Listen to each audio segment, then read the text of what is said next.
السلام علیکم۔ کیسے ہیں آپ سب؟ امید ہے آپ سب لوگ خیریت سے ہوں گے۔ تو آج ہم آب حیات کی ایپیسوڈ 42 سٹارٹ کریں گے۔ اگلے چند دن بھی اسی طرح ہوتا رہا۔ ان کے درمیان آہستہ آہستہ گفتگو ہونے لگی تھی اور اس کا آغاز بھی امامہ کرتی تھی۔ سالار بے حد شرمندہ تھا اور اس کی خاموشی کی بنیادی وجہ یہی تھی۔ وہ اس پورے واقعے سے پوری طرح ہرٹ ہونے کے باوجود اسے بھلانے کی کوشش کر رہی تھی۔ ڈاکٹر سبت علی نے اگلے ہفتے بھی سالار کے ساتھ ویسے ہی سلوک کیا تھا۔ اس بار امامہ کو پہلے سے بھی زیادہ رنج ہوا۔ ابو، آپ سالار سے اچھی طرح بات کیوں نہیں کرتے؟ امامہ اگلے دن سپہر کو ڈاکٹر سبت علی کے آفس سے آنے کے بعد ان کے گھر آئی تھی۔ کیسے بات کرنی چاہیے؟ وہ بے حد سنجیدہ تھا۔ جیسے آپ پہلے بات کرتے تھے۔ پہلے سالار نے یہ سب کچھ نہیں کیا تھا۔ اس کے بارے میں مجھے بڑی خوش گمانیاں تھیں۔ وہ مدھم آواز میں بولے۔ ابو، وہ برا نہیں ہے، وہ بہت اچھا ہے۔ میری غلطی تھی، ورنہ بات شاید اتنی نہ بڑھتی۔ وہ بہت عزت کرتا ہے میری، بہت خیال رکھتا ہے۔ لیکن اب یہ سب کچھ ہونے کے بعد وہ بہت پریشان ہے۔ وہ سر جھکائے وضاحتیں دے رہی تھی۔ آپ جب اسے اگنور کرتے ہیں تو مجھے بہت حد تک محسوس ہوتی ہے۔ وہ یہ سلوک ڈیزرو نہیں کرتا۔ فرقان بھائی کے سامنے کتنی بے عزتی محسوس ہوتی ہوگی اسے۔ وہ بے حد رنجیدہ تھی۔ ڈاکٹر سبت علی بے ساختہ ہنس پڑے۔ امامہ نے نظریں اٹھا کر دیکھا۔ میں جانتا ہوں سالار برا آدمی نہیں ہے، وہ پریشان اور نادم ہے۔ میں یہ بھی جانتا ہوں کہ قصور اس کا زیادہ نہیں اور میرا اس کے ساتھ رویہ آپ کو برا لگتا ہوگا۔ وہ حیرانی سے ڈاکٹر سبت علی کے چہرے کو دیکھتی رہی۔ بیٹا، میں آپ کو اسی بات کا احساس دلانا چاہتا تھا۔ مرد جب غصے میں گھر چھوڑ کر جاتا ہے تو ویسے ہی واپس آ جاتا ہے۔ اس کے گھر سے جانے پر اس کی عزت پر کوئی حرف نہیں آتا، نہ اس کی بیوی کی عزت پر حرف آتا ہے۔ لیکن عورت جب غصے میں گھر سے نکلتی ہے تو اپنی اور مرد دونوں کی عزت لے کر باہر آتی ہے۔ وہ واپس بھی آئے تو دونوں کی عزت کم ہو جاتی ہے۔ جھگڑا ہوا تھا، کوئی بات نہیں، اس نے غصے میں برا بھلا کہہ دیا، جانے کا کہہ دیا، آپ گھر کے کسی دوسرے کونے میں چلی جاتی۔ وہ ہاتھ پکڑ کر تو نہیں نکال رہا تھا نا؟ صبح تک اس کا غصہ ٹھنڈا ہو جاتا، ایک آدھ دن میں بات ختم ہو جاتی، اتنا بڑا مسئلہ نہ بنتا۔ وہ رسانیت سے اسے سمجھا رہے تھے۔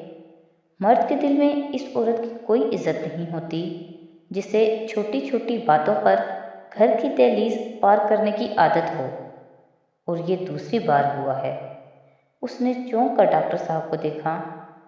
یاد ہے شادی کے دوسرے دن بھی آپ ناراض ہو کر سیدہ اماں کے پاس رہ گئی تھیں؟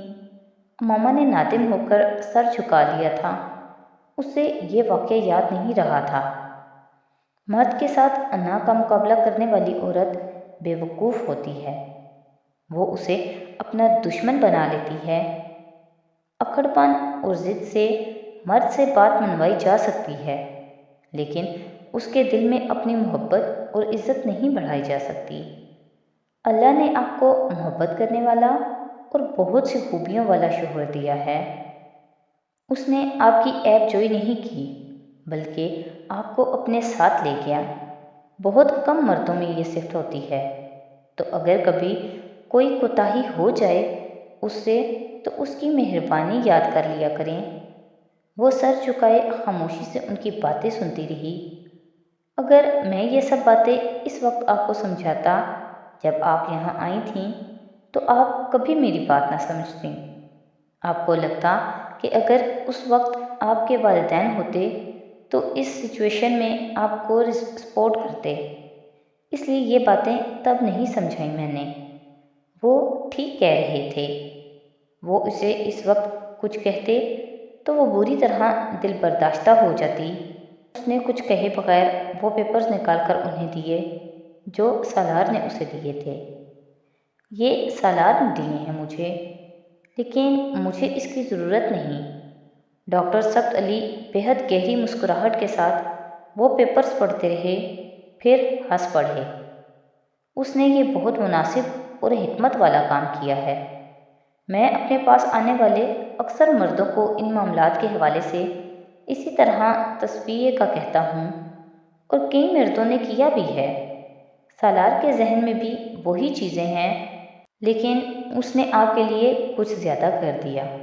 وہ پیپر پر نظر ڈالتے ہوئے مسکرا رہے تھے، لیکن میں وہ کچھ کہنا چاہتی تھی جب ڈاکٹر صاحب نے اس کی بات کاٹ دی۔ آپ بھی اس کا کچھ زیادہ خیال رکھا کریں۔ وہ اسے پیپرز لوٹا رہے تھے، یہ جیسے گفتگو ختم کرنے کا ارادہ تھا۔ اس دن وہ پورا رستہ ڈاکٹر صاحب کی باتوں کے بارے میں سوچتی رہی۔ انہوں نے اسے کبھی نصیحت نہیں کی تھی، یہ پہلا موقع تھا۔ کوئی نہ کوئی غلطی انہوں نے بھی محسوس کی تھی۔ تم ڈاکٹر صاحب کے پاس گئی تھی؟ سالار نے شام کو گھر آتے ہی سوال کیا۔ ہاں، تمہیں کیسے پتہ چلا؟ وہ کھانے کے برتن ٹیبل پر لگا رہی تھی۔ انہوں نے مجھے فون کیا تھا۔ وہ گردن سے ٹائی نکالتے ہوئے بولا۔ اوہ، کچھ کہا انہوں نے تم سے؟ اس نے سالار کا چہرہ غور سے دیکھتے ہوئے پوچھا۔ نہیں، ویسے ہی کچھ دیر باتیں کرتے رہے۔ امامہ کو محسوس ہوا وہ اس سے کچھ کہنا چاہتا ہے۔ ہمیشہ کی طرح کپڑے تبدیل کرنے کے لیے بیڈ روم میں جانے کی بجائے ٹائی نکال کر بے مقصد کچن کے کاؤنٹر سے ٹیک لگائے سلاد کھا رہا تھا۔ آج کیا ہے کھانے میں؟ شادی کے اتنے مہینوں میں پہلی دفعہ اس نے یہ سوال کیا تھا۔ امامہ نے اسے بتایا، لیکن وہ حیران تھی۔ اور سویٹ ڈش؟ یہ سوال پہلے سے بھی زیادہ اچنبھے والا تھا۔ وہ میٹھے کا شوقین نہیں تھا۔ کل چائنیز بنانا۔ وہ ایک بار پھر حیرانی سے اس کا چہرہ دیکھنے لگی۔ وہ کھانے کے معاملے میں فرمائشیں کرنے کا کہاں عادی تھا؟ کل بھی چائنیز تھا۔ فریج سے پانی کی بوتل نکالتے ہوئے اس نے سالار کو جیسے یاد دلایا۔ وہ گڑبڑا گیا۔ ہاں، کل بھی چائنیز تھا۔ کوئی بات نہیں، کل پھر صحیح۔ اس میں کوئی حرج نہیں۔ امامہ نے صرف سر ہلایا۔ وہ اب فریج سے چپاتیاں بنانے کے لیے آٹا نکال رہی تھی۔ ایکوا بلو کلر تم پہ بہت اچھا لگتا ہے۔ اس نے حیرت سے سالار کو دیکھا۔ ایکوا بلو نہیں ہے یہ۔ اس کی آنکھوں کے تاثر نے اسے گڑبڑایا تھا۔ سالار، تمہارے ساتھ مسئلہ کیا ہے؟ امامہ نے کہا۔ کیوں، کیا ہوا؟ مجھے لگا یہ ایکوا بلو ہے۔ یہ ایکوا بلو ہی ہے، اسی لیے تو پوچھ رہی ہوں کہ مسئلہ کیا ہے۔ وہ اس کی بات پہ ہنس پڑا، پھر کچھ کہے بغیر آگے بڑھا اور اسے ساتھ لگا لیا۔ میں تمہارا شکریہ ادا کرنا چاہتا ہوں۔ امامہ نے اسے کہتے سنا۔ وہ جانتی تھی کہ وہ کس چیز کے لیے شکریہ ادا کر رہا تھا۔ I am really sorry and I mean it۔ وہ اب دوبارہ معذرت کر رہا تھا۔ I know، اس نے مدھم آواز میں کہا۔ I love you۔ امامہ کا دل بھر آیا۔ تمہیں کیسے پتہ چلا کہ یہ ایکوا بلو ہے؟ اپنی پوروں سے آنکھیں صاف کرتے ہوئے امامہ نے بات بدلنے کی کوشش کی۔ تم ہمیشہ عجیب نام لیتی ہو کلرز کے۔ ایکوا بلو واحد عجیب نام تھا جو مجھے بلو کلر کے لیے اس وقت یاد آیا، اس نے سادہ لہجے میں کہا۔ وہ کھلکھلا کر ہنس پڑی۔ وہ کلر بلائنڈ تھا، اسے اب اندازہ ہو چکا تھا۔ ویری اسمارٹ، اس نے جیسے اسے داد دی۔ You think so? وہ ہنسا۔ Yes I do. Thank you then, وہ کہتا ہوا کچن سے نکل گیا تھا۔ کچن کے وسط میں کھڑی وہ اسے جاگتے دیکھتی رہی۔ کیا لوگی تم؟ سالار نے مینیو کارڈ پر نظر ڈالتے ہوئے کہا۔ میں تو شرمپ کی ڈشز میں سے کوئی ٹرائی کروں گا۔ وہ اسلام آباد میں دوسری بار کھانا کھانے نکلے تھے۔ 15 منٹ بعد کھانا سرو ہو گیا اور کھانا کھانے کے دوران ویٹر نے ایک چٹ لا کر سالار کو دی۔ اس نے حیرانی سے چٹ پر لکھی تحریر کو دیکھا۔ آپ یہ جگہ فوراً چھوڑ دیں۔ سالار نے حیرانی سے سر اٹھا کر ویٹر کو دیکھا۔ یہ کیا ہے؟ اس نے ویٹر سے پوچھا۔ اس سے پہلے کہ وہ جواب دیتا، ایک کرنٹ اسے چھو کر گزرا۔ وہ جان گیا تھا کہ وہ کیا تھا۔ بے حد برق رفتاری سے چند کرنسی نوٹ نکال کر اس نے ٹیبل پر رکھتے ہوئے اس نے ویٹر کو بل کلیئر کرنے کا کہا۔ اماما حیرانی سے اس کی شکل دیکھنے لگی۔ کھانا چھوڑ دو، ہمیں جانا ہے، اس نے کھڑے ہو کر کہا۔ لیکن کیوں؟ وہ نہ سمجھی تھی۔ اماما یہ تمہیں باہر جا کر بتاتا ہوں، تم بیگ لے لو اپنا۔ وہ کرسی دھکیلتا ہوا پلٹا اور پھر ساکت ہو گیا۔ انہیں نکلنے میں دیر ہو گئی تھی۔ اس نے کچھ فاصلے پر اماما کے والد اور بڑے بھائی کو دیکھا اور وہ انہی کی طرف آ رہے تھے۔ وہ برق رفتاری سے اماما کی کرسی کی طرف آیا۔ اماما ٹیبل کے نیچے اپنے قدموں میں رکھا ہوا بیگ اٹھا رہی تھی۔ اس نے ابھی انہیں آتے ہوئے نہیں دیکھا تھا۔ سالار کے اپنے قریب آنے پر بیگ اٹھاتے ہوئے وہ اٹھ کھڑی ہوئی اور اس نے بھی اپنی فیملی کے افراد کو اپنی طرف آتے دیکھا۔ ایک لمحے میں اس کا خون خشک ہو گیا۔ سالار نے کچھ کہنے کی بجائے اسے اپنی اوٹ میں لیا۔ سامنے سے ہٹو، ہاشم الدین نے پاس آتے ہی بلند آواز میں اس سے کہا۔ آس پاس ٹیبلز پہ بیٹھے لوگ یکدم ان کی طرف متوجہ ہوئے، نہ صرف کسٹمرز بلکہ ویٹرز بھی۔ آپ ہمارے ساتھ گھر چلیں، وہاں بیٹھ کر بات کرتے ہیں، سالار نے تحمل سے ہاشم الدین کو کہا۔ اس نے جواباً ایک گالی دیتے ہوئے اسے گریبان سے پکڑا اور کھینچ کر ایک طرف ہٹانے کی کوشش کی۔ وسیم اور عظیم سے اماما کو وہاں سے لے جانے کا کہا۔ ہاشم کے برعکس وسیم اور عظیم دونوں کچھ متعامل تھے۔ وہ جانتے تھے اس طرح زبردستی اس ریسٹورانٹ سے کسی کو ہال سے باہر نہیں لے جا سکتے، کیونکہ سیکیورٹی کا سامنا کیے بغیر اماما کو بحفاظت وہاں سے لے جانا مشکل تھا۔ وہ سالار کے عقب میں اس کی شرٹ پکڑے تھر تھر کانپتی ہوئی تقریباً اس سے چپکی ہوئی تھی۔ جب ہاشم نے سالار کا گریبان پکڑتے ہوئے اسے کھینچا، سالار نے اپنا دفاع کرتے ہوئے گریبان چھڑاتے ہاشم الدین کو ذرا سا پیچھے دھکیلا۔ ان کے لیے یہ دھکا کافی ثابت ہوا۔ وہ پیر پھسلنے سے بے اختیار نیچے گرے۔ ریسیپشن تب تک باہر موجود سیکیورٹی کو انفارم کر چکا تھا۔ اس دھکے نے عظیم کو بھی مشتعل کر دیا تھا۔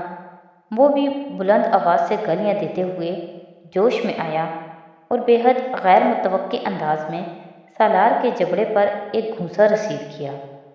چند لمحوں کے لیے اس کی آنکھوں کے سامنے جیسے اندھیرا چھا گیا۔ وہ اس کے لیے بالکل بھی تیار نہیں تھا۔ وہ ذرا سا جھکا اور عظیم اس کے پیچھے کھڑی اماما تک جا پہنچا۔ اس نے کانپتے ہوئے سالار کے پیچھے چھپنے کی کوشش کی، لیکن عظیم نے اسے بازو سے پکڑ کر گھسیٹتے ہوئے نہ صرف سالار سے الگ کرنے کی کوشش کی بلکہ اس کے چہرے پر ایک زوردار تھپڑ رسید کیا۔ سالار تب تک سنبھل کر سیدھا ہو کر اسے چھڑانے کے لیے پلٹا تھا جب اس کے بائیں کندھے کی پشت پر درد کی ایک تیز لہر اٹھی۔ اس نے ہونٹ بھینچ کر اپنی چیخ روکی۔ وہ ہاشم الدین تھے جس نے ٹیبل پر پڑا ہوا چاقو اس کی پشت میں مارنے کی کوشش کی، لیکن آخری لمحے میں ہلنے کی وجہ سے وہ اس کے بائیں کندھے میں جا کر لگا تھا۔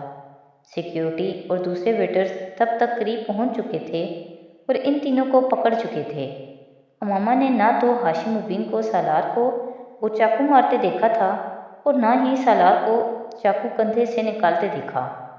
سالار اپنی جینز کی جیب سے سیل نکال کر سکندر کو فون پر وہاں آنے کے لیے کہہ رہا تھا۔ اس کے چہرے پر تکلیف کے آثار تھے، لیکن اس کے باوجود اپنا لہجہ نارمل رکھ کر سکندر سے بات کر رہا تھا۔ وہ اپنے کندھے سے کمر تک خون کے نمی محسوس کر رہا تھا۔ آپ کو فرسٹ ایڈ کی ضرورت ہے، آپ آ جائیے، مینیجر نے اس کی پشت پر بہنے والے خون کو دیکھتے ہوئے کہا۔ اماما نے مینیجر کی اس بات پر حیران ہو کر سالار کو دیکھا۔